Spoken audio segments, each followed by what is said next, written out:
Great, thank you. Good evening. Welcome to the meeting for this evening, June 27th, 2023. We're going to start the meeting with public comments. Mr. O'Toole, you're up. Hello. All right, thank you. I wanted to thank everyone for being here and for, I know this is sort of a thankless job, and thanks for responding to my emails and reading them. And again, I feel like I've been tough on everyone, but I appreciate everyone's being willing to listen. Also wanted to say thanks for live streaming these. It really helps keep everyone in the loop. Thank you for keeping the website updated, especially the board packet information. It looks like there's maybe a hazardous waste being added to the waste management. I think that's a great idea. I'm really in favor of that. I did want to say that I feel like the fact that we're meeting here today instead of last Wednesday sort of points out an issue with the website. And so I don't know what can be done about keeping the website, if there's a certain provider that can help keep the district legal, I guess, and keep the website updated, because I think, again, that's a really important resource. I rely on it a lot. I feel like other neighbors do as well. And I just wanted to say, for the deed restriction portion, just keep in mind that, in my opinion, from what I understand, there's sort of a sunk cost. Any money that's spent on deed enforcement that isn't recouped through fees and fines and successful lawsuits, there's no way for the district really to recoup that. You have a limit on how high you can raise your taxes. 3.5% is my understanding. So hopefully, if you talk to the accountant about that, maybe understand how that works, because I don't think maintaining the property values is actually getting a net benefit for the district as far as what services it can provide. So that shouldn't be the perspective if the district wants to do the deed enforcement. Thank you. Thank you. Jen Frost.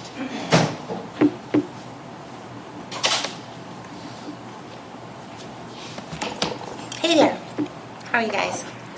I'm just addressing the water cutoffs. Last month on the 11th, my water was cut off. I had submitted a check to the Dropbox the previous 2 weeks, and it was lost. I called in several times finding out why my check was not processed. And they said, if we get a delinquent notice on your door, then you're going to not have a problem. So I did not get a delinquent notice on my door.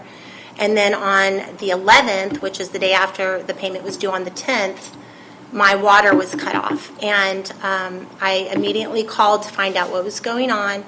They said that they did not receive a payment, which I've had a very long-going issue with this, which you can access the live stream from last month where Mackenzie went into detail on how my account has been delinquent for a year, but actually I've been paying on time. I am financially struggling, but I'm past that, and I've paid my bill on time since the last year when my water was turned off 2 days in a row because my bill wasn't processed properly. So as I've showcased since probably 2021, there's an issue with the technology and the platforms. The payment portals are consistently failing. I'm not able to pay in the ways, and you can listen to the live stream because Mackenzie went into detail about how I was complaining about that, but there was no proof of that. But ironically, after May 11th, this past month, I went to pay for my bill, and I had a bill that was $560. My bill was $103. And I called to ask why. Why was my bill that expensive? And they said, because I didn't pay my bill last month. And I told them I did pay my bill last month. In fact, I spent quite a bit of time on email trying to explain that, and so quickly I will just say, as I mentioned last month, I did submit the check to the office as you requested. It was lost the first time. I will forward that correspondence to the team so that they can see that I did submit it before the 10th, and they can access the video to see that. I called when I saw the check was not processed and said that they did not have a tag on the door. I should be fine. The water was cut off on the 11th. I was forced to pay again because you did not have record of my payment. I did on the 11th, that check was also lost. So as I went to pay my bill on last month, which was just a few weeks ago, they said I didn't pay my bill, but here's a check showing that I did. I brought this payment in to this lovely young lady right here, and then I received an email from Mackenzie saying that I paid my bill on the 12th, but the 12th is a Friday. So there's no way I could have submitted a check on the 12th because y'all are not open unless y'all have changed the office hours and not documented that on the website. Ms. So Frost, I'm concerned. I have let you go over your 2 minutes because it sounds to me Okay. like you're That's all I need to say. Like you're appealing something. I am. I need to have my water, I need the 240 reimbursed, which I've talked to Mackenzie, like this should not be me having to waste my time here tonight. But I do have documentation of last year, this year, a few years back, and I will be proceeding with that. Okay, thank you so much. Thank you. And I appreciate the extra time. Certainly.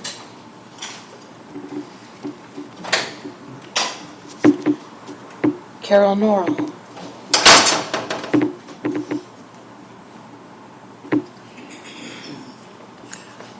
Good evening. Thank you. It's good to see you.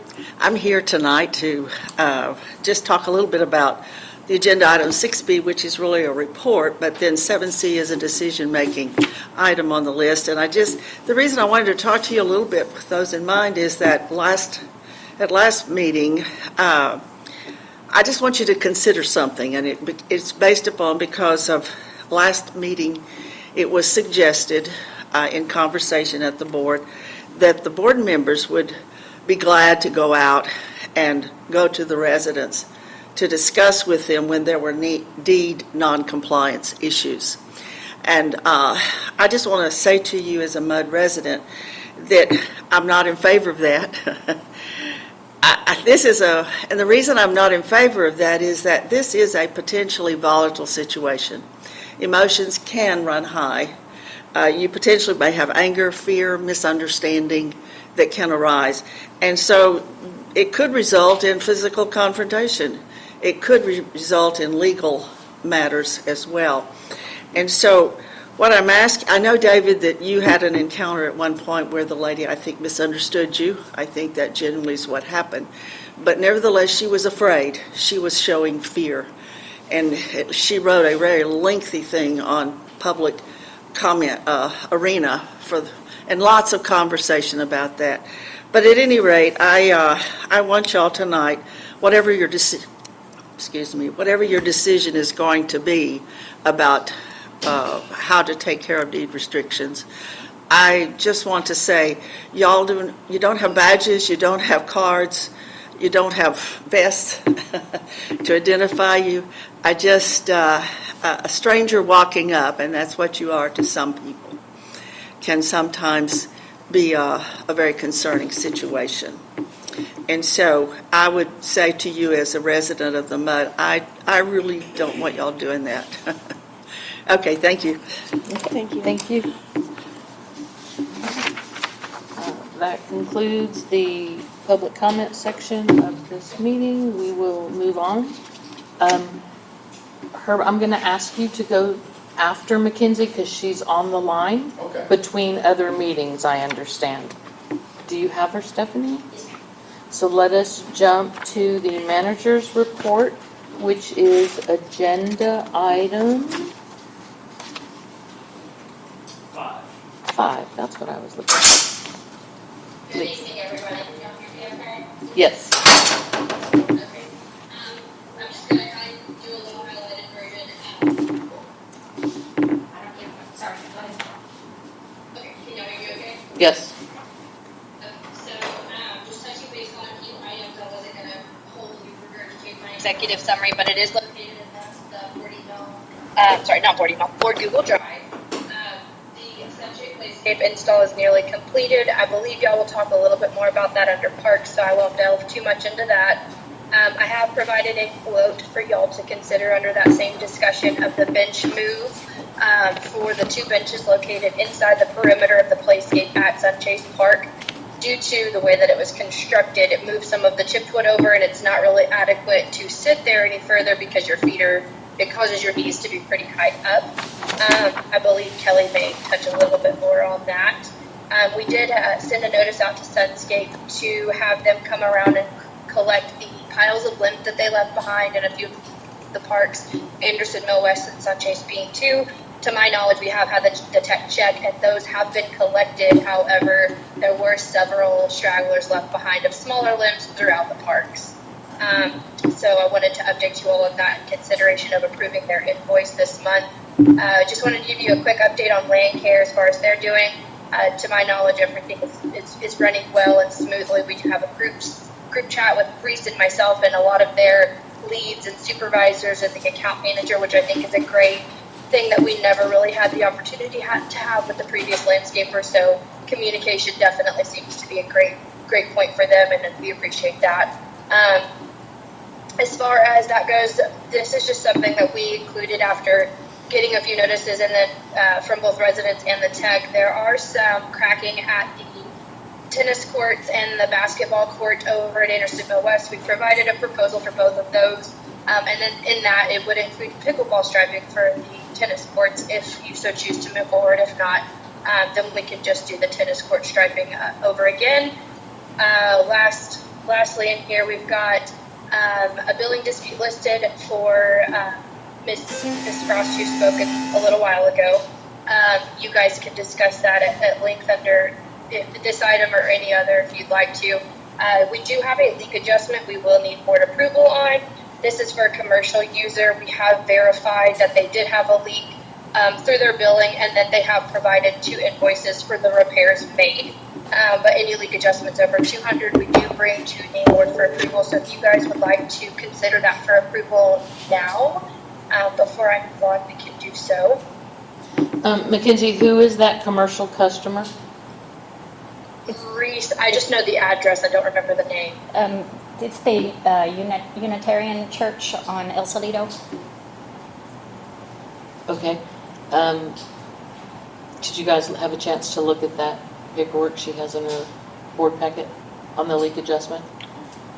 When they can demonstrate that there has been a true leak, they calculate it's the sewer part that they get adjusted because water's been flowing down the drain. So if somebody would like to give me a motion for her general manager report C2 leak adjustment, $551.31. So was that in the general manager report? Yes, it is. It's right down here. C2.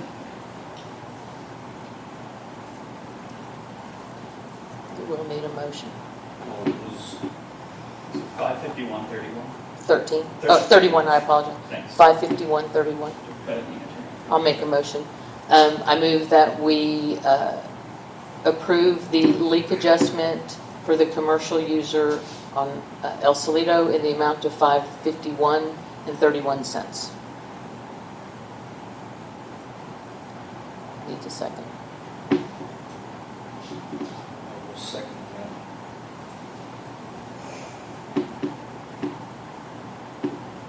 Any discussion? Mackenzie, did you include the receipts in your manager packet or somewhere in the folders? I do have them. You have them then? I do have them, but they were not included. I didn't include them in the packet because it had their address on it, but we can add them to the Google Drive. Okay. I just want to make sure that we have it. Yes, I did verify that with Reese before including it on the executive summary. It was 2 invoices for repairs. And Director Fobb mentioned that it's adjusted on the sewer side. How does that adjustment work? We sent it through a calculation process, and Missy could probably attest to how that exactly works better than I can. We basically lower their rates down to the base rates instead of the rate that they got billed out at.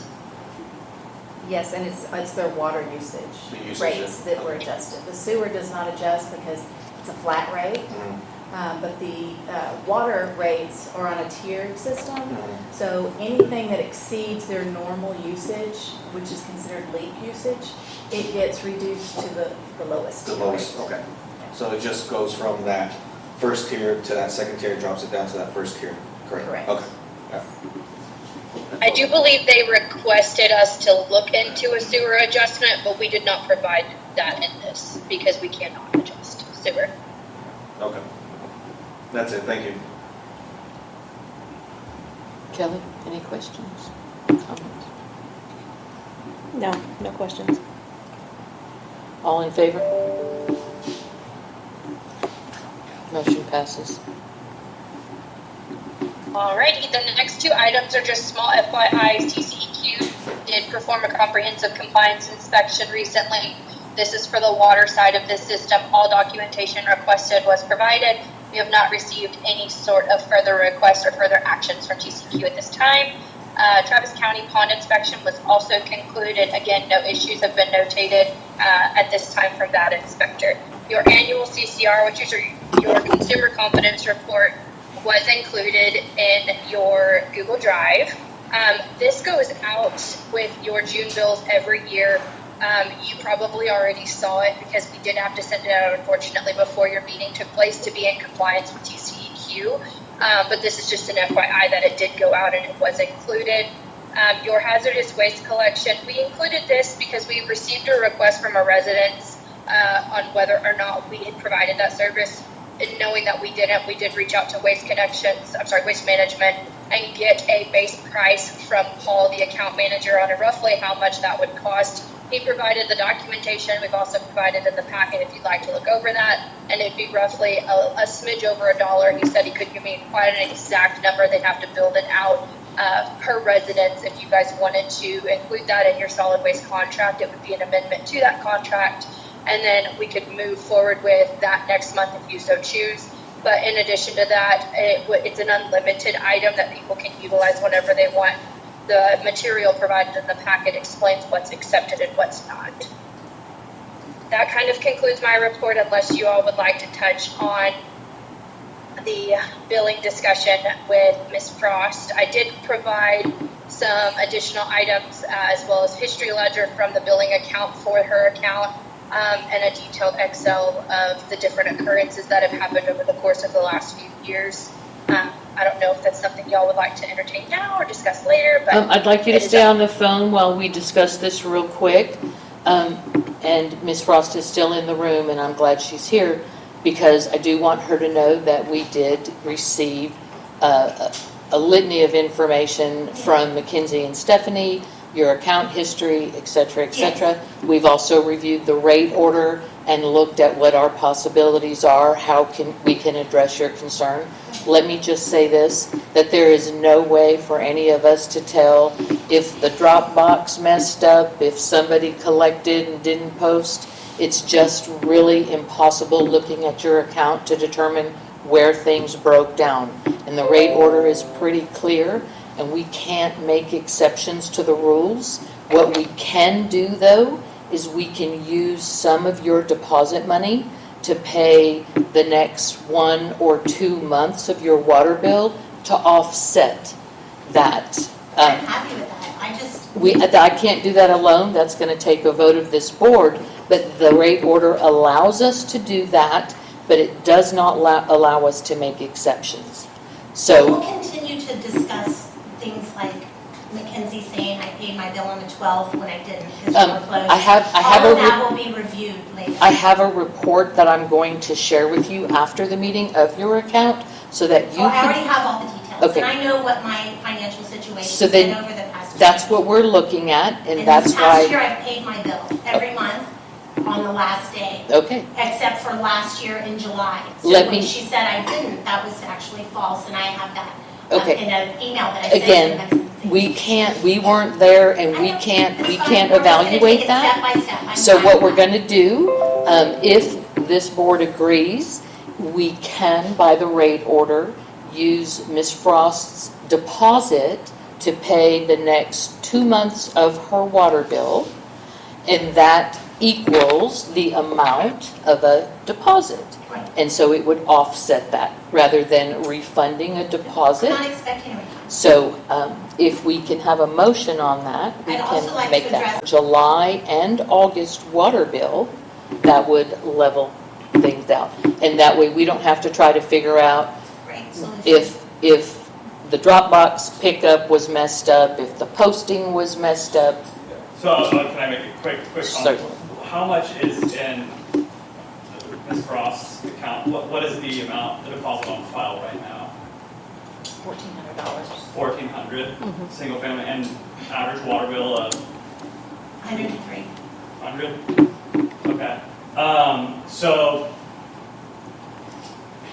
yes, you all have the authority to make that decision. You can do that. That would open the door to do that for everyone who would come in. You will be setting a precedent to do that. But there was a mistake on my account, so not everyone had. Ms. Frost, please. And so typically, a lot of districts will put a cap on the whole concept of the deposit is to cover a resident's water bill should they decide to leave the district and not pay.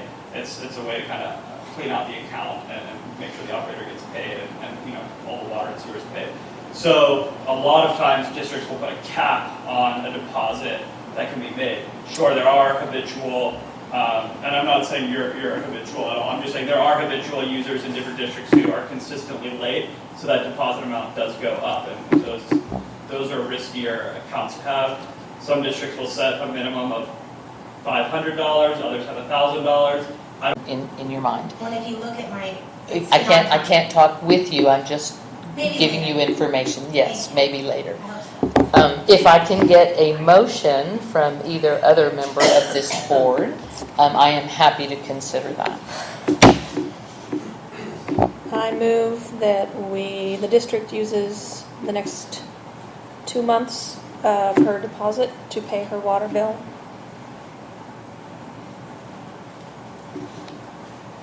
I will second that motion.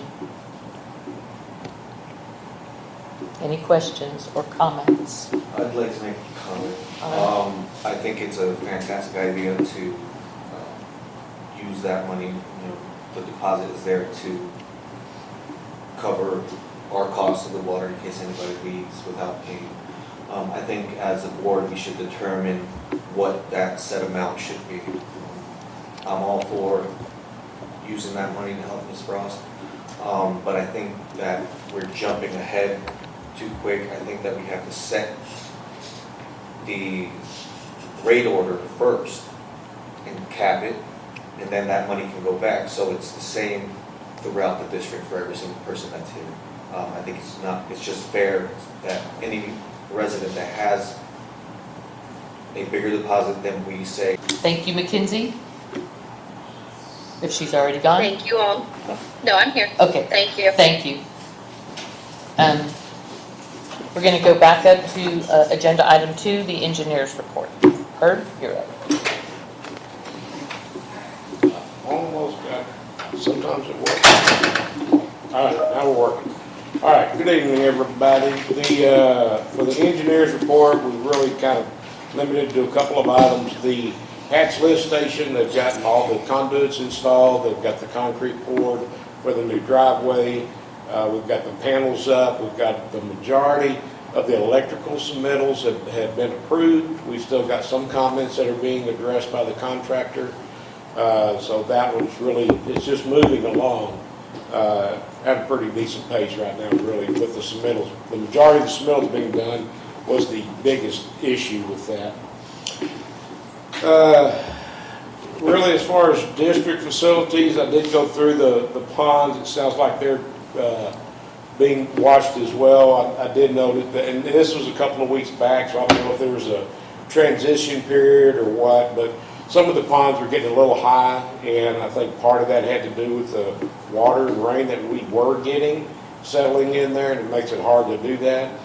We just need to make sure that once we get to that 12 to 18 inch height, even if they've got to go in there with weed eaters, they've got to go in there with weed eaters and cut that grass down. That's a state gives you 12, but 12 to 18 is usually we're dry during that, especially coming up this time of season. So It's just a comment, just periodically I go through those and check, just while I'm in the district on something else.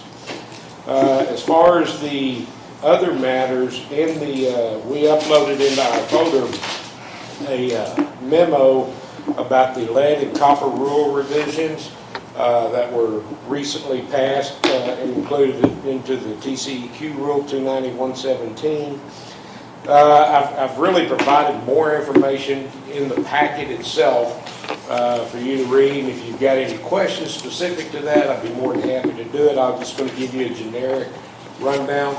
Basically what the rule is, and they've had it in place, but they've really kind of stamped the ground now that you've got to, each district is required to provide a map that shows where lead services are, water services, and where what other type of services do you have within your district. Out here it's polybutylene.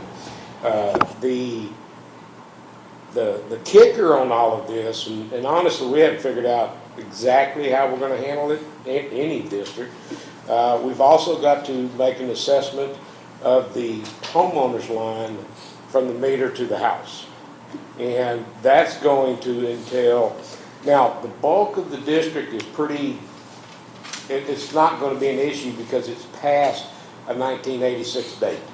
So that was when the using the lead services was stopped. Legally, you could no longer do that. We've also had some water replacement service through the times out here as well.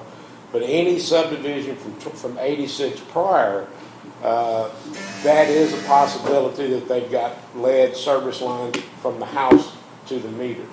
So what will end up happening is we'll end up having to go through for a percentage of those, and we'll have to end up going through, try to get the home inspection reports from the city, from the plumbing department, and see if they made any notations what those are. If that still can't determine that, then it may involve some excavation on some of the homeowners' sides of the meters to identify the pipe that's there, if we can't find records of it, so that we can create this map that's an accurate map, and that has to be provided and completed by the middle of October of next year. So it's a project. I can't give you a timeline on this until we get into finding the data. Is really going to be how quickly we get done. What sections of this subdivision were built prior to 86? I want to say it's 1 through 3, I believe, were prior to 86. That's just a brief look at some of the construction plans. I haven't nailed down exactly. But I believe from 4 or 5 on, everything's dated after 86 or 86 on. So you have to pretty much summarize this report, and if there is lead, if there was, would that be the responsibility of the district to repair that, or would that fall under the homeowner? Or maybe a gray area that we don't know? Well, it's really not a gray area. If it's from the water main to the meter, the district will need to go in there and address that. If it's from the house, from the meter to the house, it's still the resident's responsibility to repair that. They did use some language within this description from the state that the district can help, and a homeowner, should they need help, try to come up with a plan for them to be able to do that, to participate with them in that. It's also increased some of the testing requirements that are currently in place. You take one sample per percentage of homes. That's increased to 5 samples. The homeowner does those, and and there's specific locations that they have to do that. But Infomark keeps up with that part of it. Right. Infomark currently tests for copper and lead, don't they? In their water sample testing? Yes, they do, yes. And we've never exceeded the allowable levels that I'm aware of? Not to my knowledge, no. Is that a good indicator that we don't have I would lead say, pipes? well, if you're not experiencing an issue with the lead readings, then, you're probably in really good shape. I mean, that's about I mean, I would take that same assumption. So you would be just sampling some properties in sections 1 through 3 to see if they are older than 1986 construction, just a sampling of some houses to see what kind of pipes they have from the meter to the house? Correct. Okay. Would it be a sample or would it be, because you said you had to Well, take well, an this- inventory, it would have to be every single home. The inventory is we've got to identify which Everything. ones have it. The sampling, for the water sampling, is just a percentage. A percentage. It's not all of them for the water sampling itself. And did the school, sampling the schools, did that change at all, or was it always the 40%, I think? I read something in here that. I don't if you believe have that schools or increase. elementary. I don't believe that increased from what it was before. I think there's some 20%, notification sorry. requirements that have changed as far as that goes. So is it the part of mapping those properties that Infomark doesn't do? They only do the testing. You're going to do the Correct. mapping? Correct. It'll be its own separate map for the services, for the subdivisions, that identify and call out specifically what are the pipes in this area. Okay. And then as we go, when we get into the older sections, are really the only ones, if there's a concern, that's where it would be. And then that's where once we start finding out what records are available, then hopefully we can do it all with records through the city. If not, then we're gonna have to do some excavations out there. So does that mean that we cannot do a not to exceed amount? I could not give you a not to exceed amount unless you wanted to track it and then evaluate it as we come up on it. I know more about along the line of where we're at. Will you be tracking it with, yes you will, with a unique project number? I see it on your memo. I can do that. I see that. This is a, not every day, but this is a months on end project. I mean, it's just not something that's gonna happen in 30 days. I won't be doing it all. I'll use cheaper staff at the office to do a lot of this stuff, especially when it comes to the research. So, I guess if you wanted the number, I'd have to say 7,500 and know that I truly believe that's low, but that would be a number if you wanted to use a number for not to exceed. Have you started on any districts? No, actually, this just came out the last probably 3 or 4 weeks. A lot of the operators were looking at doing these, and then until they found out really what's all involved in this as far as the research goes and the mapping goes. And we've reached out to everybody to check their status, and that's where everybody's coming back and saying, if you guys will do it, y'all go for it, because we're not staffed up for that, so. So I would not like to be the guinea pig. I would like for some other district to do it, and then you learn from what they're doing, and then this way we come in, okay, this, it makes it a lot easier. Would be my opinion, not to be the first ones that everybody guinea pigs off of. Just would be my 2 cents. But we have a year from October, did you say? Yeah, I'd say September to be safe. September? It's due in October, but I never like to go to the end date. Well, yes. Cole, and I dumped Infomark's contract into this engineering folder because I can't make heads or tails of if that's something that Infomark is supposed to do for our district. I know this is a new rule, but since they handle all of our water services. We have some district, first off, every municipality has to go through this. This is a federal rule that's been passed down because of Flint, Michigan. So every MUD's doing it. We have some MUDs who started this last year because they are more homes than you all that were built prior to 1986. So this is something that it's a cost that every district's bearing, let's say. And it is time consuming. It's putting together a large spreadsheet and a survey and a spreadsheet of all the lead and copper affected lines. You have to do testing. There's a lot of sending flyers out to residents so residents are aware of what has to be done, should testing need to be done. So it is something that takes a long time. No, it does not fall under the basic services of the operator or your engineer, because it is a project that is brand new and it's something that's unique. We have some we have some operating companies who have taken on the responsibility of the project. Probably 75% of our districts, the engineer is the lead on that work with the operator assisting. I've seen both, but I've also, Herb quoted 7,500 earlier. The number I've been seeing is anywhere from $25,000 to $45,000.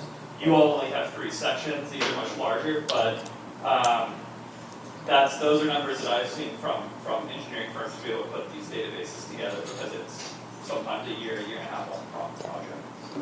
So it needs to be added to our 2024 budget for sure, because this isn't in there. From the infrastructure committee, I would take a note. And it's not optional, right? Correct. It's not optional. This is an option. I would strongly advise against that. Okay. We don't want. Yeah. Well, we certainly don't want the Flint, Michigan problem either. Okay, we definitely don't want So- that. I guess I can ask more questions. We can definitely discuss this during the infrastructure committee. I'll have more questions. Sure. Okay. As far as the cost, it may be that I just break it out. I really don't know what you're invoicing. I know what I submit, but I don't know how you look at it. But I could specifically call this job out monthly, so you can see where we're going with it, cost-wise as well as development-wise. I would really appreciate that, because a project like this that we don't have any idea what it will cost, we need to be able to track it somehow, because if you start running up higher than what we're going to stick in the budget, we have to start shifting. So yes, please track it like a project. Sure. And use the least expensive qualified labor that you have, because again, it's another one of those things that are not in the budget. Oh, I fully understand. We've got 3 districts. I've got 3 districts right now, and I think we've got another 6 coming in. So we're You'll be experts at it by the end. internally, it's a quick catch-on thing. It's just getting everything moving forward. The infrastructure, I can't impress enough. If we had that meeting, that's really a great opportunity to detail cost, detail progress, detail what needs to be done, all of that information. We can do it at a board meeting. That'll be truly up to y'all. But the committee is really historically the best place to get into that kind of detail. Okay. I think that's the place to start, and we have 2-3 months before the next 2 months for the next budget. We should be working on it now. No, we should. Kelly, do you want to add anything to this conversation? No, I'm learning still, so it's very enlightening. Okay. Thank you. Then we do need a motion to approve Herb to pick up this project. So I'd like to make a motion. I move to have Gray Engineering take on this You call it LCRR. LCRR project.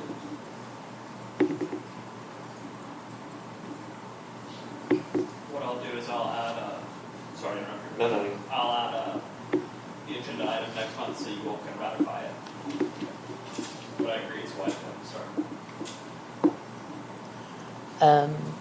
can I get a second? I'll second. Thank you. Any more discussion? All in favor?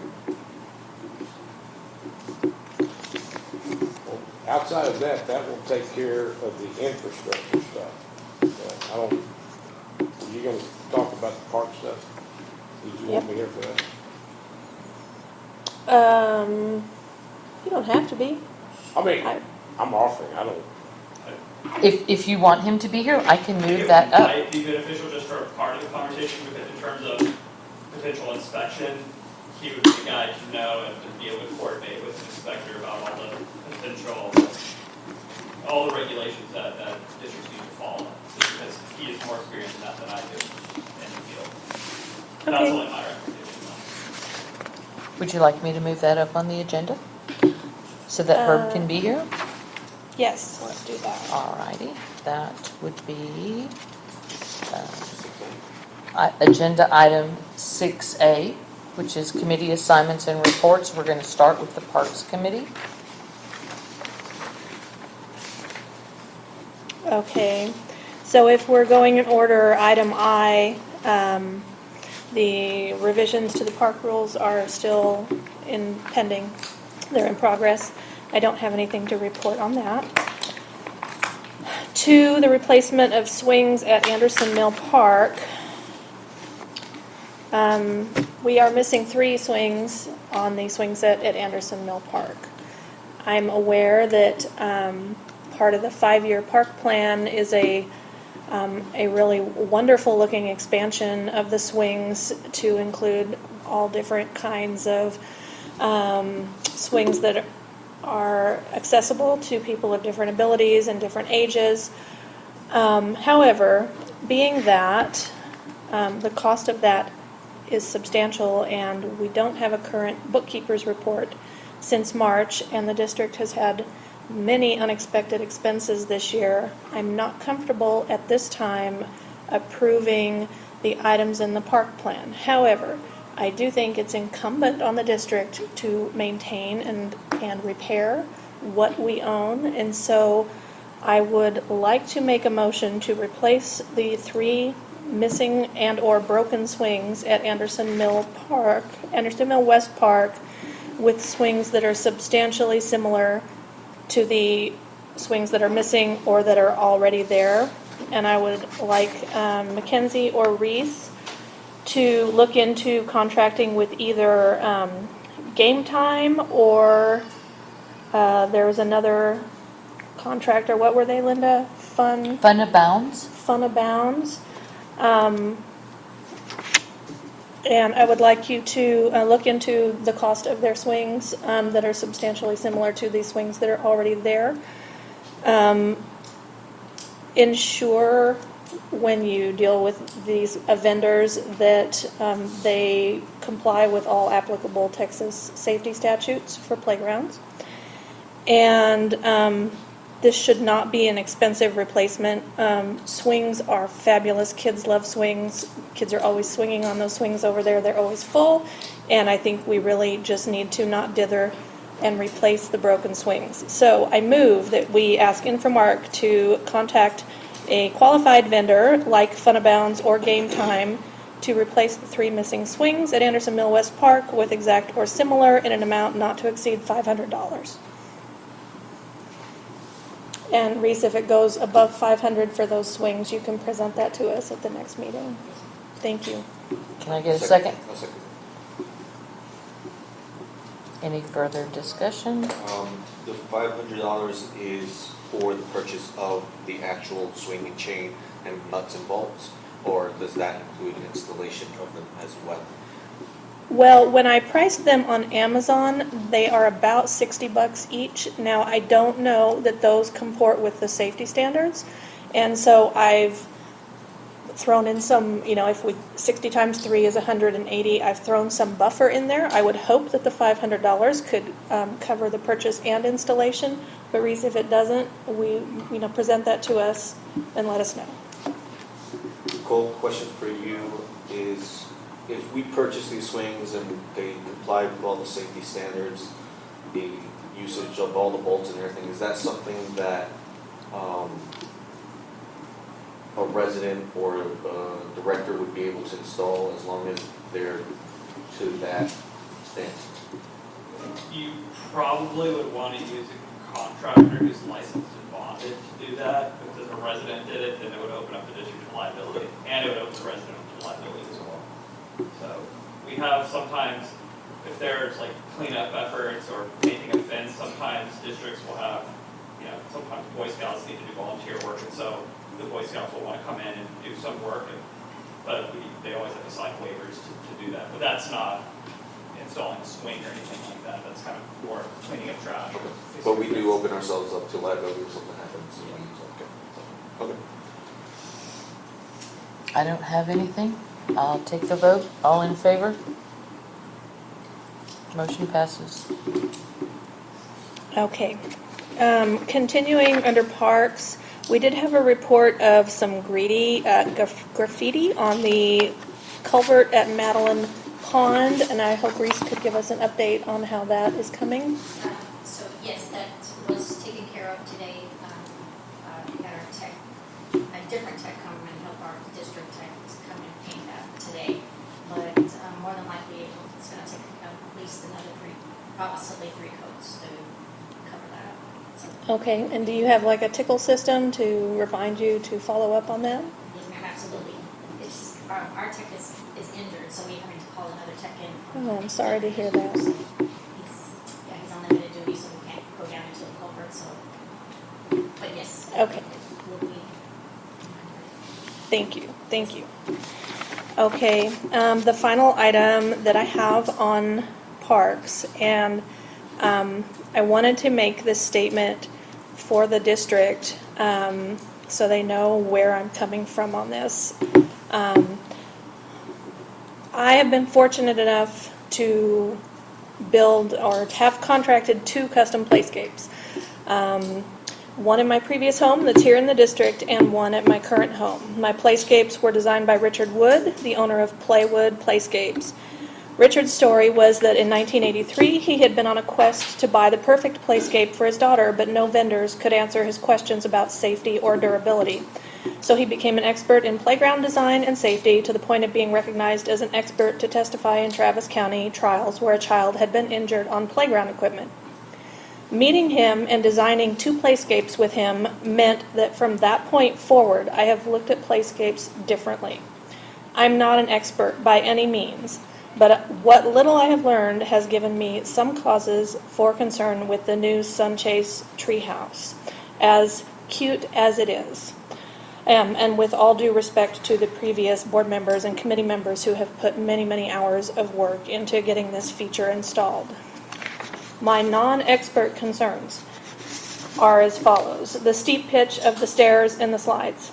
The wall between the 2 platforms that children are already climbing and dropping down on the other side, they could potentially blindly drop onto another child. The fact that the slides have no clearance in the center, meaning a child's arm could be caught in the stair rails if they put out their arm while sliding. The proximity of the tree canopy hanging only a few feet over the treehouse roof, and the fact that a seated parent has a very narrow view of only one side of the structure and cannot supervise a child without constantly moving with the child. My concerns about the structure led me to research playground safety standards in Texas. The Texas Health and Safety Code, Section 756.061 states, compliance with safety standards. A, notwithstanding any other rule or statute, and except as provided by subsection B, on or after September 1, 2009, public funds may not be used to purchase playground equipment that does not comply with each applicable provision of ASTM standard F1487-07 which is the Consumer Performance Specification for Playground Equipment for Public Use, published by ASTM International. I have asked for documentation from our Infomark staff and from the previous Parks Committee that this structure complies with this section of the Texas Health and Safety Code, and it has not been provided to me. Because it has not been provided, I've contacted a certified playground instructor in Georgetown who's provided an estimate of $600 to inspect the Sunchase Playscape for compliance with these safety standards. He can inspect the structure and either give us a certificate of compliance and we'll know that the structure is safe, the community is safe, the children who play on it are safe, and the district is protected from liability, or he can recommend any changes that need to be made to the structure. So at this time, I guess, Herb, this is where you come in. Absolutely. The One on the ASTM, that's generally, and I haven't looked at those specific codes myself, let me just say that right off the bat. Generally, ASTM has to do with the specific materials that are used. For most playground equipment, what I've experienced is you follow along with the Texas Accessibility Standards, or TOS. And TOS checks for all the clearances, all the accessibility routes. They check for all of that, making sure that that complies. With the Texas, you cannot, ADA is an over-stringent, oftentimes confusing rules, but they've recognized, that organization and state government has recognized the TOS here in Texas as being compatible and being able to be used. So that's the standard that I'm familiar with and that is used in most of these locations. That may be what that gentleman's going to do for compliance. I don't really know, I can't tell exactly just based off of that information. But that would be the suggestion, is that we find a TOS certified inspector, which comes under the Texas Department of Licensing and Registration, TDLR. You find a certified group from that. Altura Solutions is one that we've used throughout the years to do various types of playground projects, sidewalk projects. And that's who we've used and recommended for use in the past. That would be my recommendation today. What is the name? Altura Solutions. You know how to spell that? ALTURA. Thanks. And do they have certified playground instructors? Inspector. Inspectors? Yes. Yeah, they're all of their, well, I'll say all of their, I can't say everybody in the company, but they're TDLR, they're registered reviewers for going out and checking for compliance with TOS. That's what they do. If something's not, then you know about it, you know what needs to be fixed, or at the end of the day, you know everything complies. That includes slopes, percentages of slopes. It's a detailed review. It's not just go stand back in the back and check it off. There's a detailed review involved in all of that. Sure, and I don't know anything. They didn't come up in my search, and so I don't know anything about that group. I don't know how much they would charge. Do you? It sounds like, just off the cuff, and based off looking at it today, actually I drove by it, and it does look good. I would say between the 500 and probably 800 is the right range for that one-time inspection to come out and write that official report. So your number's not far off, I guess is what I'm getting. I had $600, I think you said? Yes. Yes, it's right in that range of what I would anticipate, 500 to 800, and I would anticipate they're probably the same. Phone call and the email away, and I'll know for sure. Okay. If you want to go that route, that's just my. You referenced a different standard, not TOS. What was yours? ASTM. What does that stand for? I never can remember all of the words for that one. Well, I'm curious. But ASTM has to do with your materials. I do know that because those are the same ASTM, different rules, the same standards that we use for steel tanks, that are used for concrete, that are used for mixtures, for rebar. For accessing a tank, a specific opening. That's what I'm familiar with. And I haven't looked at it because I'm trying to figure out what it stands for. But Kelly did reference some real specific parts of that standard. Mm-hmm. And have you had a chance to look at any of that? I haven't looked through the actual standards. I've just looked at the part of the health and safety code that Kelly said about that it needs to apply to those standards. And what's your take on it, that these ASTM standards are going to apply to that playscape? They may. The standards mentioned in the health and safety code are the consumer safety performance specifications so That- if there are other standards that would fall and be approved from that standard that's in the health and safety code, it would work. I just haven't sat down and looked at all three to kind of cross-reference, and that's my recommendation. I spoke with Kelly, I spoke with you earlier about this, and I kind of said, being someone who is not experienced in the playground game, I think that it is important to have an inspector come out and look, whether it's someone that Kelly's found, someone that Hertz worked with, or both, I don't know. But it would be wise, I think, to rope Herb in and to have the inspectors out and to do a deep dive into this to ensure that it is safe, because that's the main objective, is making sure this equipment is safe and it adheres to all applicable laws. Yes. I agree 100%. And of course, if it's TOS compliant, that's a double bonus. But whatever the standards are for ASTM specific to playgrounds in public spaces, those standards have to be met as well.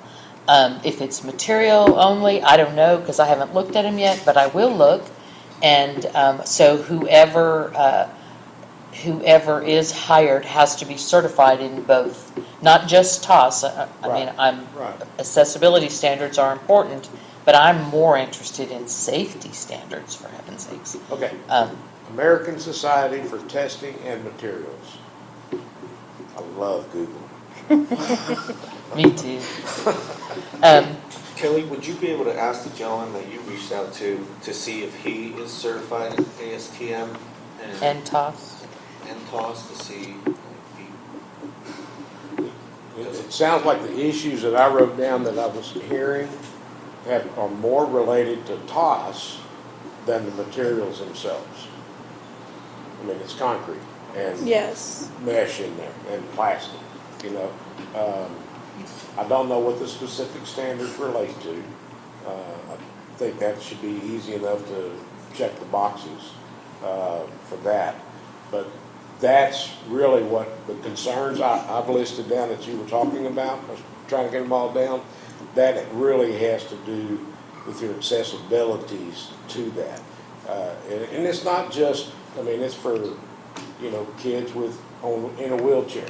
Like one hole in the treehouse is bigger than the other side, so that you can actually get a wheelchair in there and turn around and play with whatever was in there. But it's not necessary to make every item of that feature accessible for anybody. That's not what the TOS is about. Right, but I'm specifically focused on safety, and there's also another set of standards called the International Play Equipment Manufacturers Association, and they have a certification as well. And so I am specifically worried about I think accessibility is important. I never would say it isn't, but I'm worried about a child being injured on this structure. And that's what, you can even check with, I know Mike Gill from Fun of Balance, and all of their construction relates around TOS, because that identifies clearances, it identifies allowable gaps, it identifies how high rails need to be. It identifies all the accessibility issues, not just to get somebody up there, but to use the equipment. Is it safe? That's really what it's all about. Is it safe? Did you work with Tiny Town? What's that? Did you work with Tiny Town No, ma'am. or approve these No, ma'am. plans? I had nothing to do with that. Why is that? I'm just curious. Board decision. But the board decided not to involve you. Never came up on my calendar. That seems important. So But then your firm doesn't do playgrounds either, does it? we don't design them. No, we don't. But Well, so,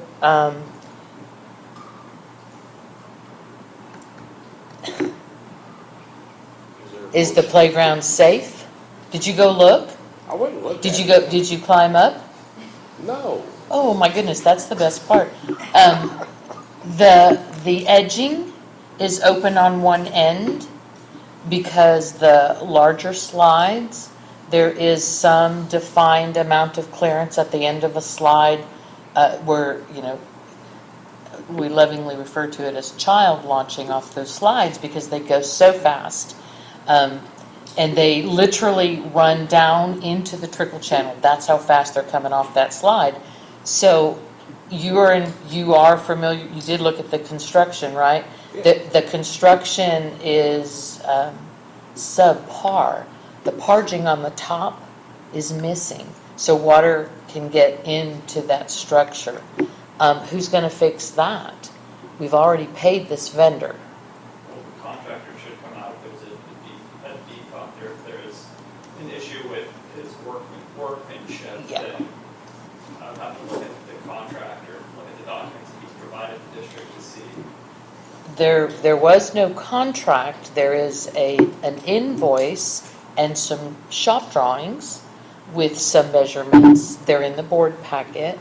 And my understanding is that's how he was going to construct it. It's incomplete. He doesn't have all the things that he had marked.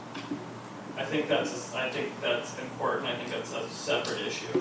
Okay. The way I look at it is, It is a separate issue? I agree. The safety part, I think, is the first and The first. foremost, and I would agree with both Kelly's recommendation and hers. We should have someone come out and look at it and make sure that it is safe.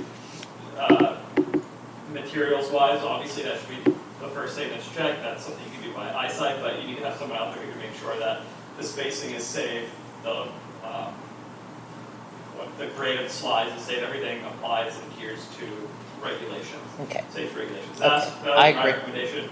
I also might even suggest maybe having someone from FR just go close that playscape off until the inspector comes out and looks at it.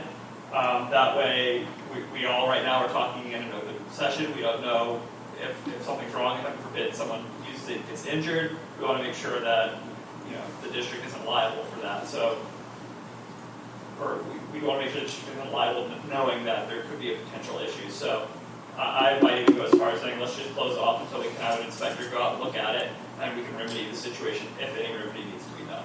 Should the tiny town manufacturer be out there with an inspector when it's being inspected?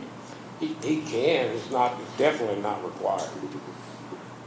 The less distraction, from my own experience, the less distraction for somebody who's doing that type of inspection, the better. The better, okay, They're able to focus. okay. Yeah, I mean, I if it were me, not my decision, if it were me, I would have your Parks Committee, Kelly leading the charge with this, work with her, work with the inspectors, bring everything back to the board for final approval, any information that's discovered, bring back to the board for you all to know. But I think it's important, Kelly clearly knows what she's talking about when she's reading the statute. I think it would be important for her to lead this charge. Agreed. And I also do believe it's important to have Herb involved, just because he also sees these in many of his districts. That would just be my recommendation. You all can choose, how you want to handle it. Well, the committee does have the authority to work with Herb up to $1,000 a month. If you choose to work with Herb, there is a resolution that allows a committee to spend that money with that particular discipline or with legal that has the same resolution. Yes, I agree. I think, Kelly, you've done an excellent job researching. If you'd like to make a motion to move forward, you can do that. Or actually, you had started a motion. I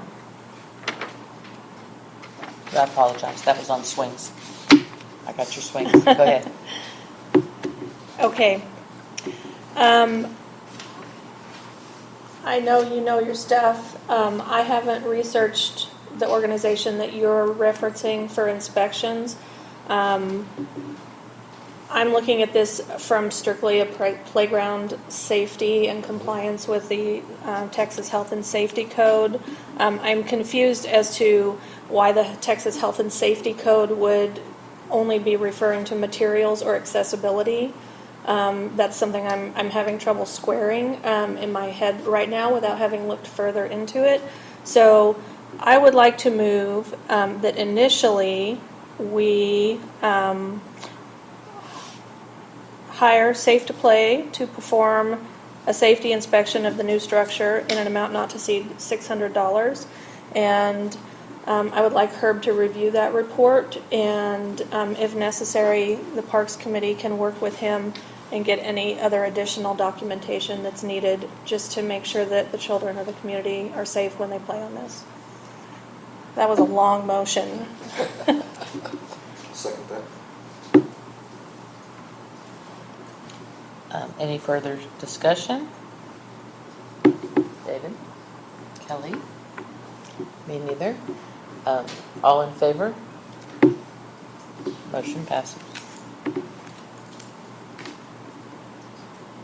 Hire Safe to Play, perform the inspection, not to exceed 600, work with her, report back to the committee, bring it back to work. Thank you, Herb. Question? Am I creating a record to close off that playscape for now? I think we should heed Cole's suggestion, and with what, caution tape? What do you want? How do you want to do that? Probably whatever you all have, would be my recommendation. I'd recommend orange fencing. Okay. Orange fencing. Yes, ma'am. That's a good idea, yeah. Okay. And maybe a closed sign or two. Absolutely. Yeah. And Kelly, the children are really excited, so you're going to have to like double time it to get that inspector out there. I was about to say, when you said you would slide off the slide and go halfway into the creek, I was like, wow, if I was 7 years old, I would be Love that. on that all the time. I watched a 4-year-old do it yesterday, and he was having a great time until he fell. Well, yeah. Until he fell, and My then parents would kill me when I broke my arm Yeah. doing it, yeah. and the grass stains and the whole 9 yards. But I mean, he was fine, but he didn't like falling. And I know the kids are excited to play on it. This isn't to steal anybody's fun or disparage anyone's hard work. It's just to make sure the district is protected and the children are protected. I think it's super cool. I think it fits that part very well. It's And then in the aesthetically next pleasing for sure. in the next meeting, once we've covered the safety hurdle, then we really do need to focus on the installation. Right. Okay? So Stephanie, you'll take care of that first thing tomorrow, the orange fencing. Yes, ma'am, I'll do it right now. Okay, thank you. All right, do you have anything more for Herb, or can he start his vacation?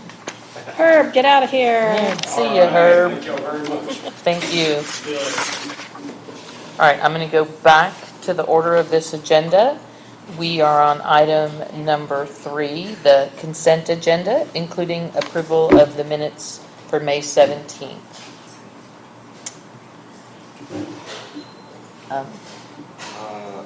I move to approve the consent agenda. A second. Any discussion? All in favor? Motion passes.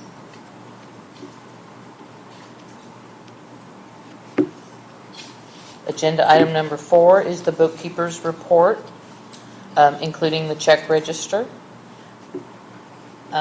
Stephanie, is the lady sitting next to you our bookkeeper? No. She's our admin manager. But she came to assist with questions on the gin bill and. Okay. Yes. Okay, so Do we have a bookkeeper on the line? Okay. we do not have a bookkeeper. So Kelly and I did review the bills and invoices this month. We did not have a bookkeeper with us to review them. We have not had a financial report in 4 months. We are working on February data and hoping that our subtraction is correct as we go through these months of paying bills. So it has reached a critical point here. We are supposed to be planning for our next fiscal year budget, but we can't do that without any reports. So when we went through the bills and invoices this month, and I did have a brief conversation with Mackenzie about this, we felt really strongly that we should not be obligated to pay Infomark for accounting services for the month of June. They truly haven't given us services for many months, but will bygones be bygones, but the month of June, I think, is where we put our foot down and say, we can't operate like this. So I have asked McKinsey to work with Stephen Bloom to waive the June payment for accounting services from Infomark. It's in the neighborhood of $2,600.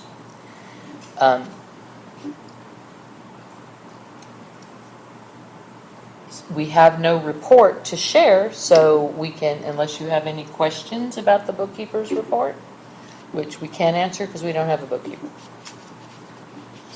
But I will open to David or Kelly if either of you want to add anything.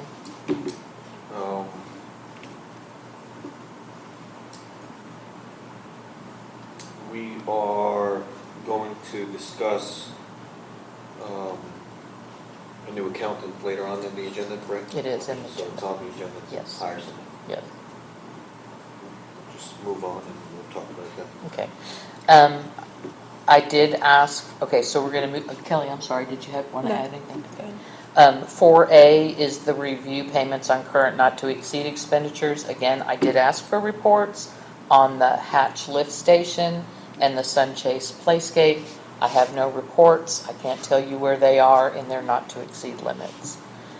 Payment of bills and invoices, 4B. We did this month try a new approach to a more transparent approach, if you will, to the bills and invoices, and we added our comments and concerns with the checks that were provided to us. This package this month includes no checks, no refund checks to any resident for their deposits. People move in and move out every month, and when somebody moves out, they are refunded their water deposit. I don't see any checks for that. I have to assume that none were created. So I don't know the status of residents that moved in between May and this meeting. That's concerning as well. They're not on the check register. But in the end, and we've covered everything with McKinsey, who did sit through our bills and invoice meeting, Infomark is issuing a credit memo to us for $1,064.02 for mistakes on their invoicing. We have identified all the other things and feel really confident about the check register, except we are going to void check 5877 to Badger Meter in the amount of $1,830. There were 3 purchases through that company that the board did not authorize, and McKinsey couldn't identify what they were. Our normal monthly bill to Badger Meter is $30. What was that check number? 5877. So we're voiding that check. When McKinsey writes that, we'll issue a new check to them. We are going to hold check 5882 to McGinnis Lockridge pending verification in the amount of $13,775.35. And I have started looking at it. 75 and 35 cents. I'm going to need your help on this, Cole, because there's a lot of things on this invoice that are billing in April and May and even in March, and we didn't have their services anymore. So if the things they're billing for have been surrendered to you, we can better recommend this payment. If they've not been surrendered to you, we need advice. Sure, we can schedule a time to talk. Okay, let's do that. The check number 5883 to Sunscape included the June base fee for landscaping. They were not our landscaper in June. We had Land Care step in on June 1st. So we are going to void that entire check and reissue a check to them for just $36,000. That is the leftover amount from the storm cleanup for the parks, the ponds, and the common areas. They have now completed that task by removing the biggest pieces of timber from the parks. The big logs are gone. Yes, they did leave some sticks behind, but I watched some kids playing through that window, and that was barter. So, it's good and bad. We're going to void check 5892 to Infomark Accounting for their June service for the amount of $2,698.88. Again, McKinsey is working with Stephen Bloom on that, trying to make our case that without services, we shouldn't have to pay that. So, and we are going to hold Infomark's repair and maintenance check number 5897 until that credit memo of $1,064.02 is issued. It ensures us that we get that credit back, and once we see that credit memo, this check can be released. What was the amount of that credit? That credit is $1,064.02. So that brings the total bills and invoices for this month to $353,339.13. Those checks have been verified and are ready to be paid. Would somebody like to make a motion to pay the bills? Here's the amount. I move that we pay this month's bills in the amount of $353,339.13. I will second that motion.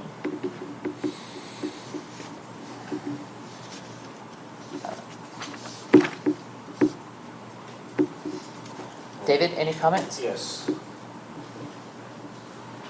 I do not feel comfortable or happy at all that we do not have a bookkeeping service and to keep track of our money. I know bills have to be paid, people have to be paid, we have to, but I just want to make that statement so the community knows that I am not happy that we don't have this bookkeeping service, and it's very important to keep track of this money because it is not our money, and it is people's money, and we have to be responsible with this. So, just Noted. So noted. We're going to take care of that. Kelly, anything from you? No, I made a motion. No, that's right. I'll give you an opportunity to say more. I have nothing to add, so all in favor of paying the amount that Kelly recited? Raise your hands. Motion passes.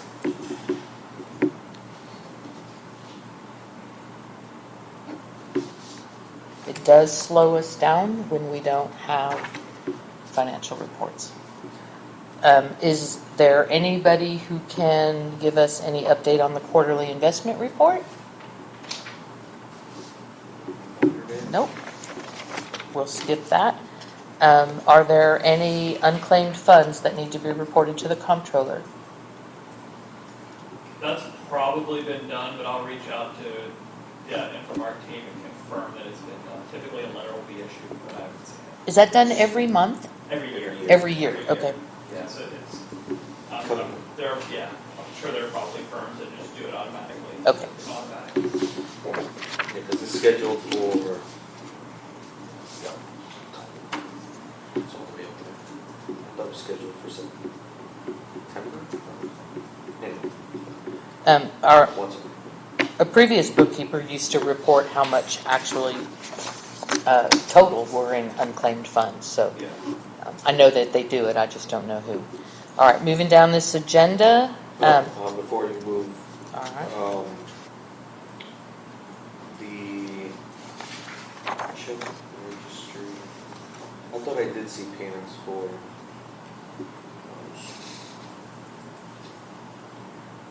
refunds. Isn't that something that comes out of the manager's account? It does, it comes out of the manager's account, and you can see right here, there aren't any. They're usually in there, this is the manager's account, and they're supposed to be right here. They're not there. And no request to transfer any money. So what is? Are you in the right one? What does it say on the top of it? Nope, that's March. Okay. She, the bookkeeper, in all fairness, the bookkeeper did send us an updated financial report for the month of March. that's not useful, so. Yeah, they put the wrong. They get the wrong report, so that's what you saw. All right, moving right along on this agenda, we've covered the general manager's report.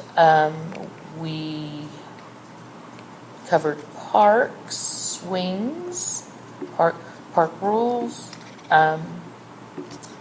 Let's move to item 6C, the Open Records Committee. I'm not sure we have a committee. I don't think you do either, and we'll remove that from the agenda, and I'll also say, I have someone in our office right now working on a spreadsheet to track everything, so I know that's something that you all have been asking about, and it's something that frankly I should have provided earlier. I've been tracking everything internally, I just haven't put it into a spreadsheet form. What we're gonna do is, I know you all use Google Drive, but in order for us to do that, we would need multiple people at our firm to have access to it, and I don't believe we can do that with Google Drive. I don't think you can add an unlimited amount of people. So what we're going to do is we have a system that we use called, not SharePoint, but it's like a Dropbox, but it's just something that iShare, something along those lines. We're going to give the board and Infomark team access to that folder. So then what we'll do is we will set up, similar to how Google Drive is, we'll have the spreadsheet in there with all of the open records requests, all the time that was spent on those requests, and then we believe we can do similar to what Google Drive is, where you have the link where it'll link to it. Otherwise, we'll have it separated out where we'll have, request number one, person one made that request. So then you'd be able to see on the sheet what the request is, how much time, and go to that folder and see all the information that was provided and the correspondence. Okay, so we'll have the documentation that you did provide Yeah. to them. Yeah, it'll be the same. We're gonna try and keep the spreadsheet the exact same as you all have. That way, you're used to seeing that way we can keep that the same. It's just gonna be on a different format. And so I'm working with our IT and one of our secretaries right now to kind of get that whole thing set up. Okay. So, So on open records, since all this information is public information that people requested, I've always had the idea that why don't we put it on the website, all the information that people request, it's there in the website, so if anybody's ever looking for that, it's right then and there. They don't have to resubmit an open records request to get that same information. We don't have to pay Cole again to, I know he has it, but we can just have it accessible, ran on transparency, and it's something that I've always fought for, is any open records that we request should be available to everybody to see.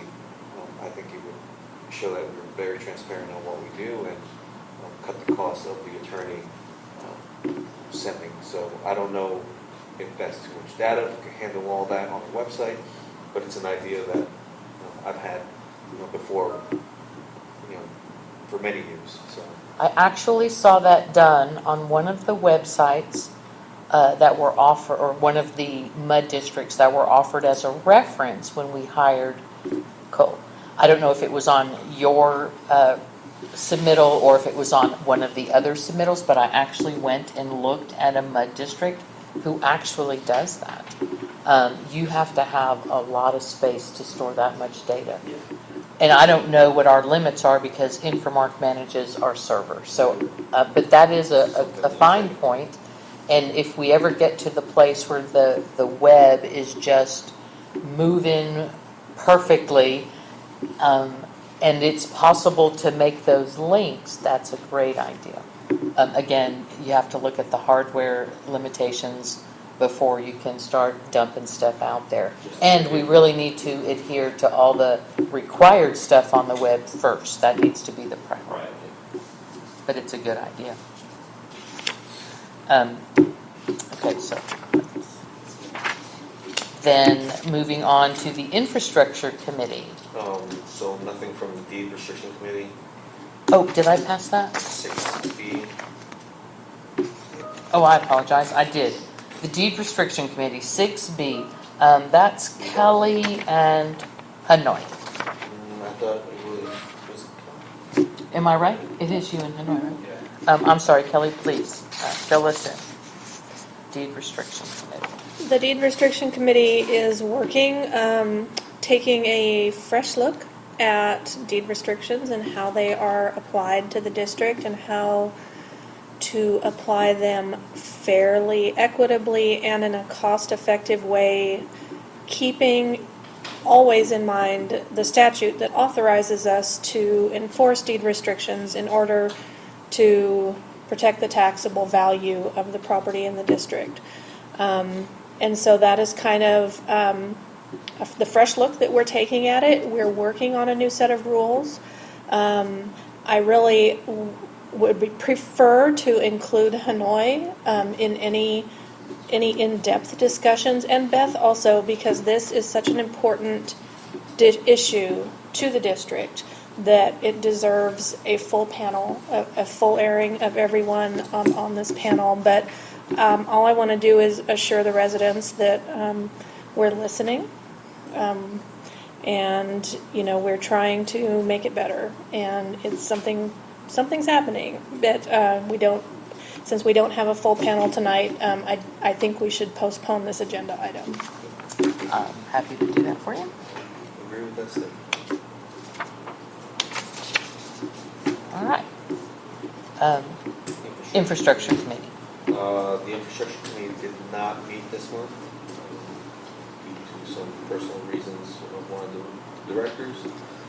So we will try to reconvene and get together for next month's meeting. Okay.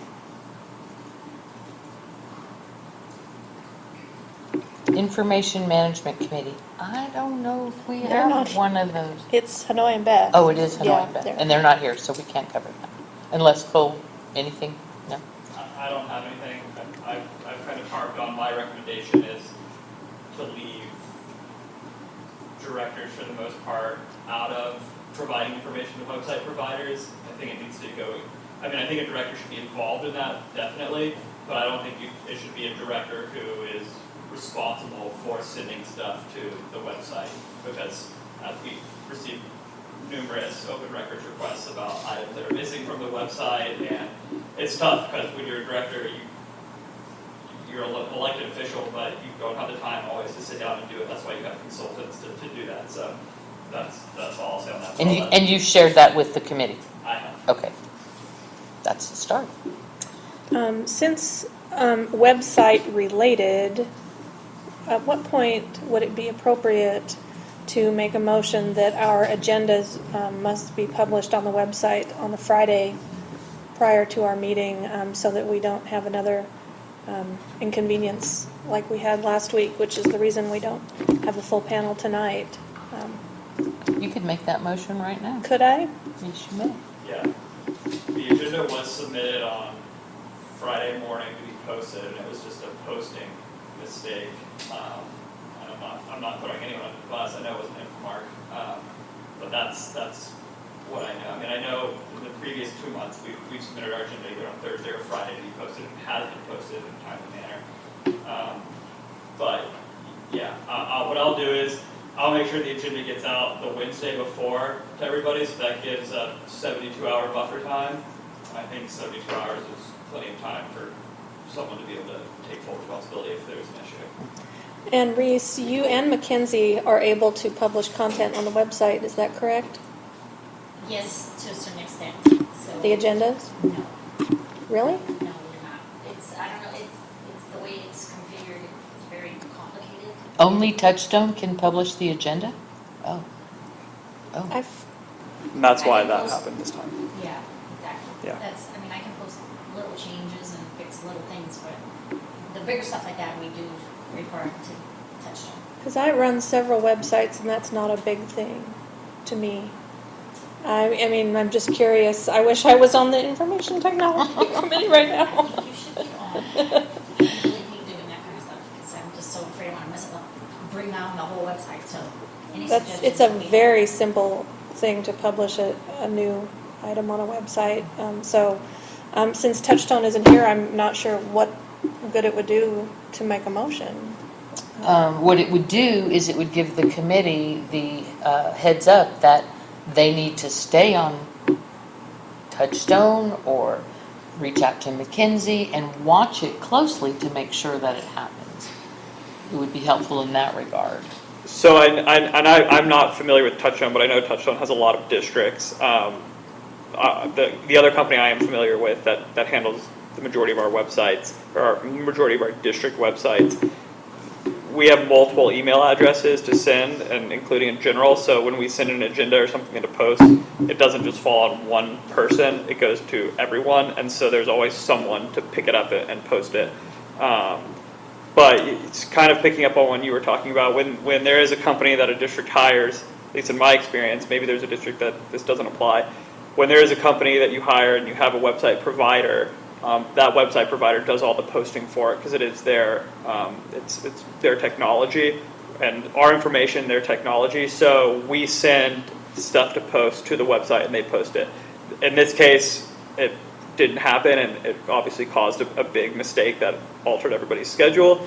But for the most part, those items are posted in a timely manner, and so I don't have any websites where there are directors, or I don't have any districts where the directors are in charge of posting on the website. Some of the directors will post in the district, but not actually get on the website and kind of change it up as they see fit. Well, our contract with Infomark makes them responsible for the website. So the motion literally could be that it gets published every Friday prior to a meeting by 5 p.m. and Infomark is responsible because it's in their contract. They have to stay on top of Touchstone for the time being. You want to make that motion? Let me think. I move that Imprimark be responsible for ensuring that the agenda for the forthcoming board meeting is posted no later than 5 p.m. at Friday, the Friday before the Wednesday meeting.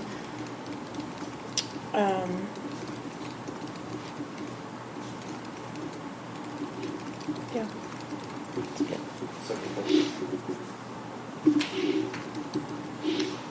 All in favor? Motion passes.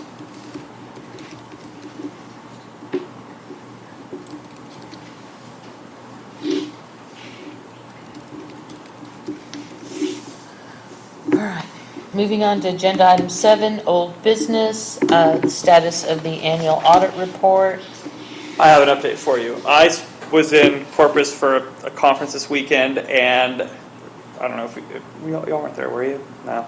I was in for the Association of Water Board Directors conference in Corpus. I got a call from your auditor Thursday afternoon. She told me that she's received everything now. She has a draft audit prepared. The auditor who you all typically receive at the meetings, he is out of town during your next scheduled board meeting if it were to fall on July 19th. So she has asked if either you all would be willing to push the meeting back or have a special meeting just to have the auditor come in. I agree. I think it's important for the auditor to come in and be able to go over the numbers with everybody and to address director questions face to face. And so what I can do is after this meeting, I can send an email to the board and to Teresa McKenzie.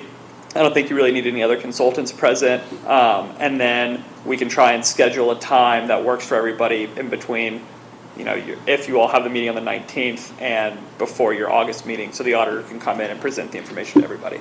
As a special meeting. If you all want to do a special meeting, yeah. I'm okay with that. Okay, so I'll send you all an email tomorrow to kind of pull the board on that.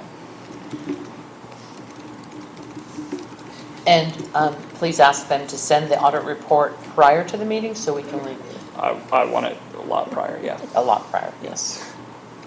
Good English. Thank you. And are we looking at dates after our next meeting? Or Yeah, before our next meeting? I believe he's out of town. I believe he's out of town almost all of July, or through the 19th. And so, because I said, what about moving it up? And she said he's gone. I'll confirm his schedule tomorrow, and then I'll send an email with you all I'll try and give, a bunch of different times for everybody to look at and see. And we'll just make it a one-item agenda where we just discuss the audit. Thank you. Moving on to 7B, status of the request for qualifications for a district accountant. Has everybody had an opportunity to look at the 2 proposals that we received? One is from Artisan, the other one is from L&S District Services. I have looked at them both. I will begin by saying, in my opinion, we could not go wrong with either accounting service company that submitted a proposal for consideration. Both of them appear to be exceptionally qualified to take on the task of accounting for our district. My top choice is Artisan because their proposal includes responsiveness, which is essential when reviewing hundreds of bills and invoices each month. This will be such a welcome change. Artisan has quoted us a cost of $2,200 a month plus an additional $140 for third-party payroll processing.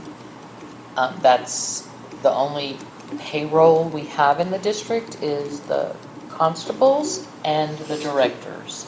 Anybody who gets 1099s or W-2s, those are payroll employees, and that's all we have. So that additional brings their total to $2,340 a month. That is substantially less than we're paying Infomark Accounting. And they have, their proposal really looked very promising to me. L&S District Services looked equally promising, but their cost was $2,850 a month, which is even more than we pay Infomark Accounting. So my recommendation is that we go with Artisan, but I would love to hear what you think about both of the proposals that were submitted. David? I agree with you on Artisan, like the proposal they presented.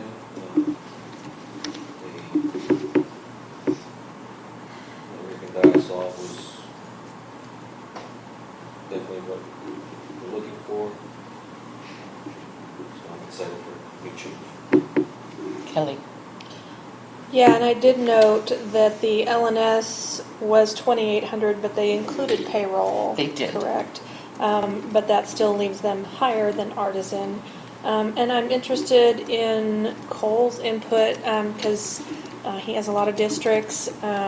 Tell us your experiences with both of these bookkeepers. I personally do not have any districts that use Artisan. I know that we have other attorneys in our firm who use Artisan. I know Lisa Rickert is a great reputation in the field, so I have nothing negative to say about them at all. I just don't personally work with her or anyone on her team.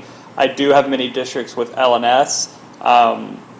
Deborah Loggins is the president of LNS. I have a lot with her, and then Tiffany, who presented the proposal to you all. I also have a couple districts with her.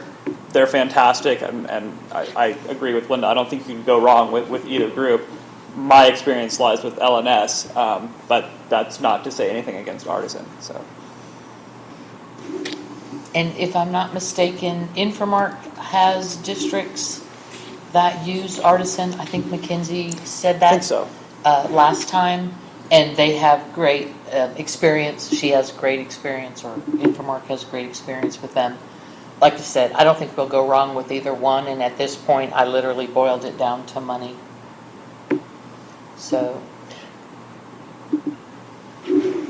let's do it. Yes, all things being equal, Artisan had the better bid. Yeah.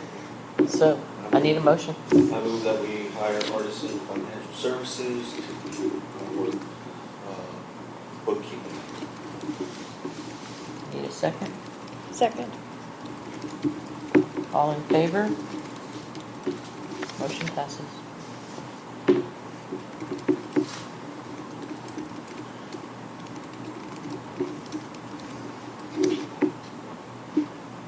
The next item on the agenda is 7C, request. Go on. I'm sorry. Cole, so they sent us the contract, right? No, we just have the cover letter and their proposal. What they'll do is No, actually, they do have a contract in here, and I've got notes on it. Yeah, they do. Oh, I see it. Yeah, I'll review it. Don't execute it tonight. I'll let them know. And then, yeah, because I did want to look at it to see. I know Linda had some items pointed out in here that we can clarify. You can do it at the next meeting, but they'll start working. Like right away, right? Start working right Well, away. we'll start having Infomark start sending documents over to Artisan. Can we be sure that the July meeting has financial reports from Artisan. If I need to come and sign a contract or something, I can do that. So what we can do is this, you all can approve the Artisan contract subject to, say, a 5-day review period by me. And then what I'll do is, in the next 5 days, I'll clarify any comments that you all have with Artisan. We'll make sure everything looks good. And then that way, outside of a meeting, one of you all can sign it and then send it over. Let's please do that. And in the meantime, I'll tell Lisa that they've been selected, and that way they can start working with Infomark in terms of getting files over and they can start preparing. Okay. So do you want to just kind of amend the motion to include that? Yes, that 5-day Okay. review period.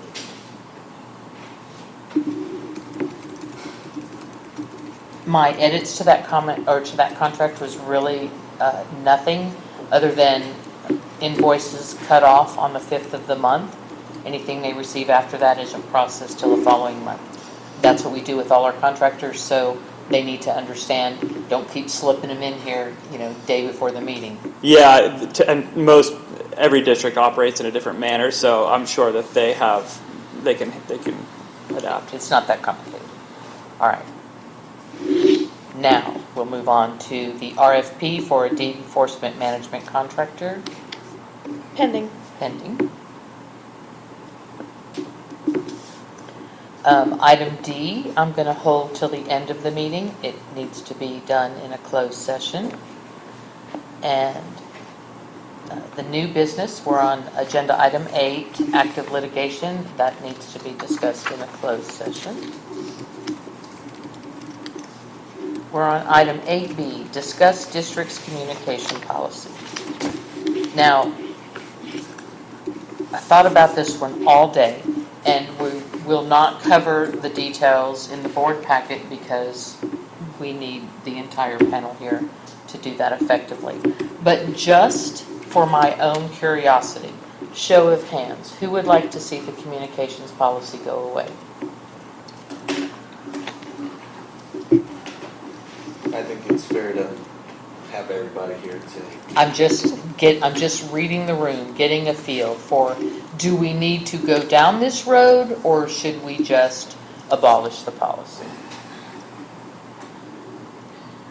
I am not going to make a motion or even suggest one tonight. I just would like something to be able to write in my notes. My opinion is that the communications policy has become a weapon to make complaints about people who say mean things, and involving the whole board in that, involving our attorney at $395 an hour to have to review what person said something. Is that what it is? You don't know. Yeah, it is. I feel like it's holding us back from actually working together, and we are all adults, and we're all here for the good of the neighborhood, and we can all work together without the policy, without submitting these complaints about who said what and when. I don't want to deal with that. Well, let me just add, and you will have an opportunity to speak as well. This policy was adopted in 2020, as I recall, and has never been acted on. There has never been a violation submitted that has ever been acted on by the previous 2 attorneys and now a 3rd attorney. So it tells me that it doesn't work, and it's nothing but a thorn. We have rules of procedure for these meetings, and I think that covers everything that any grown adult would need to know about how to behave in a meeting. So this has been completely ineffective, in my opinion, and it costs time and money. So something to think about. We won't make that decision at this meeting, but I do want everyone to think about that going forward. Otherwise, this is going to be a constant agenda item that never has any fruit to bear. So, David, give you an opportunity to speak, and then I'm moving on. I was going to say something, but I'll just save it to when it comes up to the whole board. Okay. Folks, don't So we're going to move on and go to the attorney's report, 9A, public information requests. I have been tracking your public information requests. I've received a lot from a certain resident over the past few weeks. A lot of them have to do with historical data of the district, so items from 2017, 2018, or items that were discussed at committee meetings or potentially even outside of committee meetings and referenced in a meeting. A lot of the items that were requested are difficult to track because Mackenzie's gone through past directors' emails to try and find correspondence regarding stuff, but it's impossible for me to have a recording of a conversation between two directors, and then if they show up at a meeting and it gets discussed and no action was taken, I can't track that data. So I've been working with the resident who's been questioning, and so we've been kind of answering each other. I've been answering his questions and providing everything possible. I'm keeping track of all that. You'll have that in the spreadsheet. That's really where I stand with that. I think the one outstanding item, I emailed Mackenzie and I think Reese as well this morning. There's a set of minutes from 2017 that are missing from a January meeting in 2017. The records that we have, there's a meeting held on January 11th, 2017 was a DRC meeting. And then there was a regular board meeting on January 18th, 2017.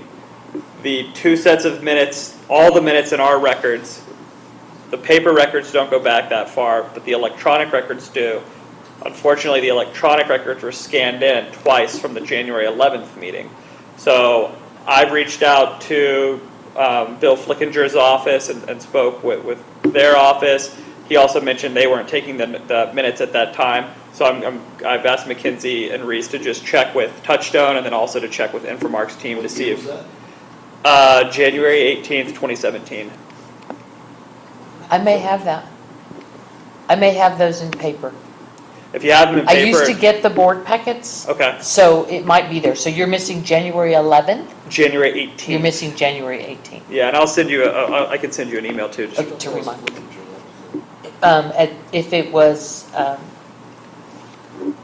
Bill Flickinger was the attorney, He but was. I don't know who would have been taking the minutes. Their office said Infomark was taking the minutes at that Oh. time. So I don't even know if Mackenzie and Reese were here at that They time. were not here. So, yeah, But I will look, because if I have the paper in my board packet, perfect. you can have that. I will look for you. Okay, thank you. So that's really the only one that's kind of been lingering that I've been Okay. having difficult finding, and that was one thing I wanted to make sure. Okay. Transfer of records from McGinnis Lockridge. This was something that Linda and I discussed. Again, we have 105 hard copy boxes of hard documents in our office, so that's something that's a process that we're trying to go through. We're a little short-staffed right now, but I have someone who's helping me or about to start helping me. You don't want to pay an attorney rate to do that. I'm going to tell you that right now. And the complaints regarding the communications policy was one item that came up where I put some items under the communications policy. I didn't do a full search. I was kind of halfway. I did a 20% job, then I had to put it down and do something else. So I spoke with Linda. She said, there are many more, like, have they not sent them to you?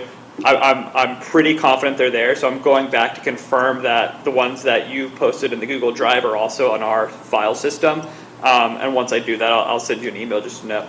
I don't have any fear that they've withheld documents of the district to me. They're a very reputable firm. I don't think they operate in that manner. That said, it's been brought to my attention, so I am going to go through our records just to make sure I can identify those other emails that are in the Google Drive. I don't have any concern either about them withholding records, but I do have a concern that in the initial hiring of McGinnis Lockridge, and I'd need to go back and look at the minutes, but we authorized the digitizing of all paper records into electronic records, because in that day, we were trying to migrate all of our records Right. into digital records.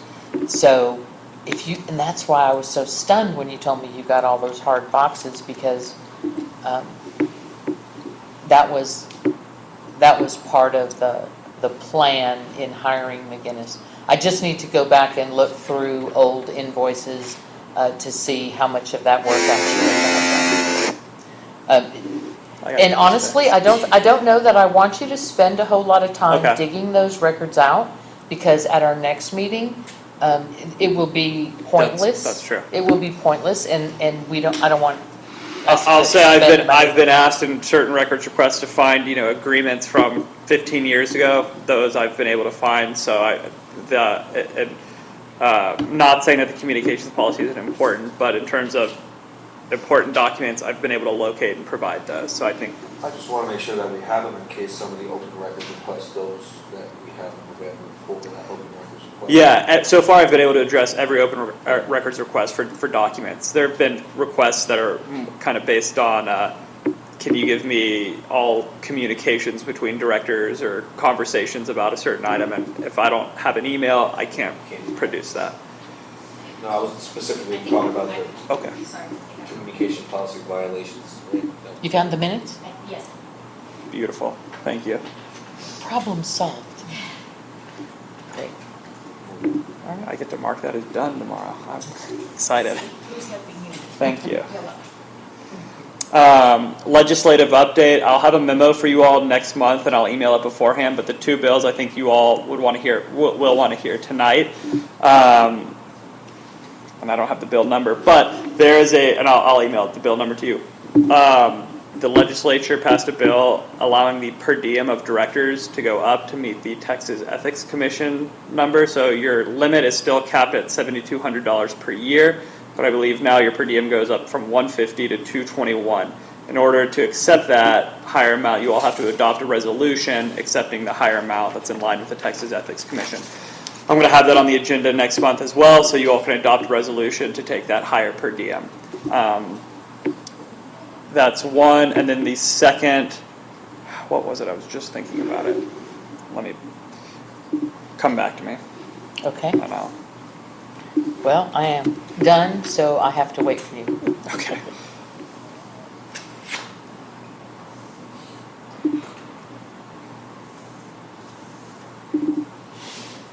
Which reminds me, Stephanie, Oh. be sure that Hanoi's per diem check gets released to him. It's not in the check register. It was held last month, and Mackenzie did forward his worksheet. So he's good to go. Well, this is kind of a fun one. Senate Bill 1893. You all cannot have TikTok on your district-owned iPads anymore, so delete those TikTok accounts. Is that really what it is? Yeah. Yeah, it is. It's House Bill 2815, which changed the rate to $221. Say the number again? 2815. 15, thank you. And then House Bill 3507, that amends the water code. You all right now know that when you have a contract that exceeds $75,000, you have to advertise for it. That limit has been changed. It now goes to contracts over $150,000 have to be advertised and publicly bid. So contracts over $25,000 but less than $150,000 shall solicit written bids, but you don't have to advertise and go through the public bidding process. But we can, correct? You can, it would cost you all more money to do that, but you can do that, yes. Yeah. And that's just because the cost of infrastructure and projects has gone up so much, and so it's every district, every even medium-sized project is over $75,000, and sometimes it's a project that it's not, I shouldn't say worth an advertising competitive bid, or not a competitive bid, a public bid, but it's Say again, what do we do for the projects between 25 and 150? written bids. Okay. From at least, you try to get at least 3 vendors, that's the requirement. Also called proposals, Yeah. which is what you saw from Tiny Town. That was a proposal. Yeah. All right. That is everything on this agenda for the open meeting, but I would like to take the board into a closed session, and I did hold them till the end. So, do you have any objections to that, Cole? I move that we take a 5-minute break before we move into. Let's do that. Executive 5-minute break.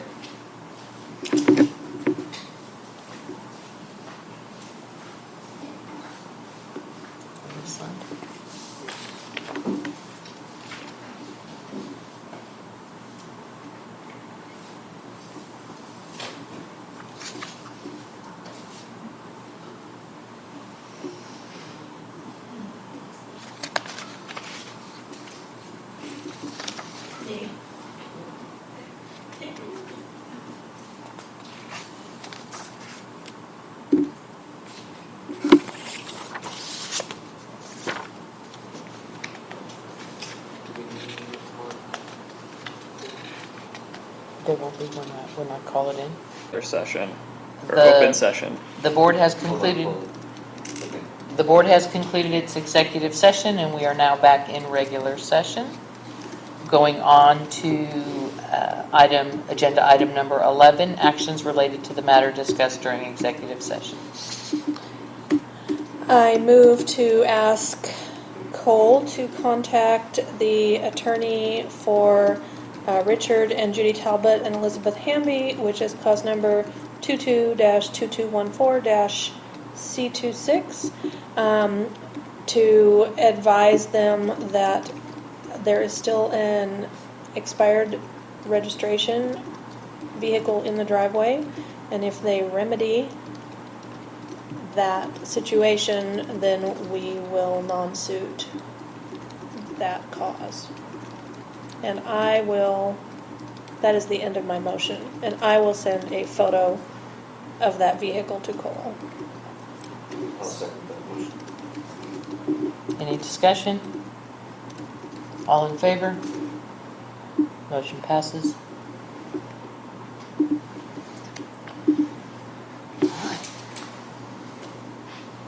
Agenda item 12, any other matters before the board? All that's left is the next meeting date is July 19th for the regular general board meeting, and possibly one interim meeting to present the audit report to the board. Correct. And you will I'll secure a pull the board. date. Yes.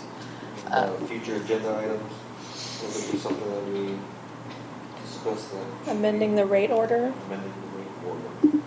Yeah, let me, future agenda items.